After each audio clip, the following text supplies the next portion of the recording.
Dan oke sob semuanya, tentunya kalau gua pengen mengajak kalian untuk masuk ke dalam konten serunya sepak bola, konten yang selalu menghibur dan menemani kalian semuanya sob. Asik. Oke. Di konten serunya sepak bola kali ini ada 3 poin pembahasan yang akan gua upload dan sajikan semua untuk kalian semua sob. Oke. Di pembahasan yang pertama, Marcus Rashford deal pindah ke Barcelona sebagai pemain pinjaman, dan kepindahan Marcus Rashford ini telah di-ACC oleh pelatih Hansi Flick, disetujui oleh pelatih Hansi Flick, dan minggu depan Marcus Rashford akan menjalani tes medis kesehatan di Barcelona sana. Tetapi gini sob, kalau kalian yang mengikuti konten gua, kalau kalian yang menikmati konten serunya sepak bola bersama gua Nunui di konten-konten yang sebelumnya, pasti tahu kalau gua yang mengeluarkan statement kalau menginginkan Marcus Rashford untuk stay di Manchester United, dan gue tetap berpegang teguh terhadap hal itu. Gue tetap setuju dengan hal itu, walaupun kalau defend dia suka ngeselin, tetapi aura Marcus Rashford yang tetap bisa dibutuhkan Manchester United, kemampuan, skill dan bakatnya Marcus Rashford, gue pengen melihat dia untuk bisa membawa Manchester United lagi kembali ke tim papan atas. Semoga itu terjadi gitu. Cuman untuk 1 musim ke depan dia dipindah ke Barcelona, dia akan tampil bersama Barcelona di bawah Hansi Flick. Ya mau nggak mau gue harus merelakan Marcus Rashford ya kurang lebih 1 musim dulu gitu. Nah, Marcus Rashford berseragam Barcelona, ya jika Marcus Rashford bisa membuktikan bisa nyetel dengan racikannya Hansi Flick yang kayaknya bakal tampil lebih rumit, kayaknya bakal tampil dengan skema lebih kompleks gitu permainannya. Kalau Marcus Rashford bisa nyetel, bisa membuktikan aja, bakal banyak tim yang tertarik gitu sama Marcus Rashford gitu.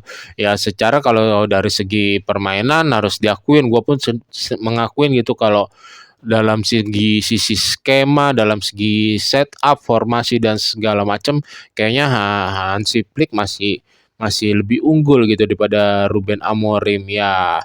Cuman let's see, kita lihat ke depan apakah Marcus Rashford bisa menyeimbangi skema yang dimaukan oleh Hansi Flick. Kan gak ada yang tahu, dia juga pindah sebagai pemain pinjaman aja, otomatis bisa nggak dia merebut untuk posisi utama untuk starting line up. Biasanya kan pemain pinjaman tuh jarang yang mendapatkan peran sebagai starting line up ya.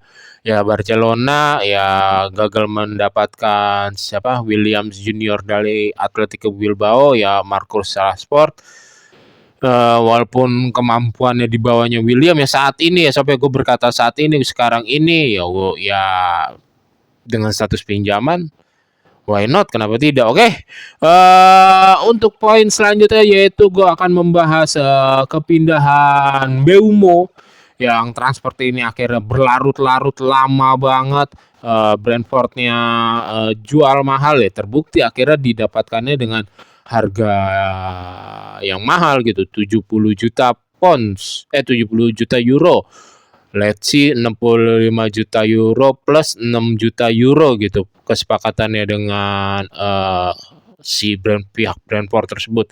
Kalau kalian yang mengikuti konten gue ini sob, gue berbilang persentase gua ketika pemain seperti Mbeumo ini didatangkan ke Manchester United, gua nggak yakin banget dia yang bisa mengangkat penampilan Manchester United menjadi tim papan atas lagi gitu, menjadi tim yang ditakutin lagi, menjadi tim besar lagi di Premier League untuk saat ini gitu, untuk sekarang ini. Persentase gue untuk Mbeumo bisa berhasil mengangkat Manchester United mungkin 40% kali gitu. Cuman ya balik lagi Manchester United butuh alternatif di lini depan, butuh pemain sosok pembeda seperti Mbeumo. Siapa tahu Mbeumo bisa untuk menjadi apa ya, menjadi pembeda gitu. Kita kan ada yang tahu di Fantasy Premier League gue sering masang Mbeumo waktu menjadi pemain Brentford terutama di musim lalu, ya dia sering memberikan nilai-nilai yang tinggi baik itu assist maupun cetak gol gitu.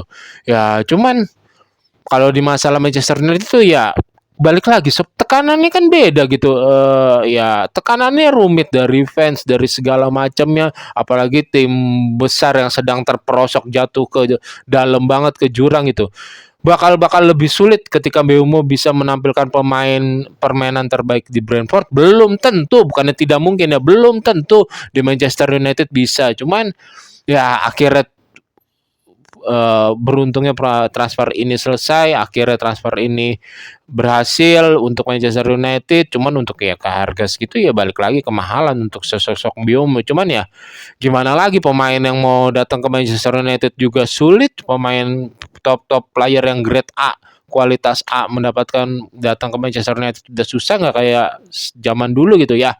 Kita pantau dan kita nikmati saja buat fans United, permainan Mbeumo gimana, nanti bisa nggak dia mengangkat Manchester United lagi dari peringkat belasan ini ke ya peringkat atas atau pertengahan lah. Oke sob, di poin selanjutnya yaitu Liverpool yang sedang menggebu-gebu untuk mendatangkan pemain terus-terusan, mendatangkan top player.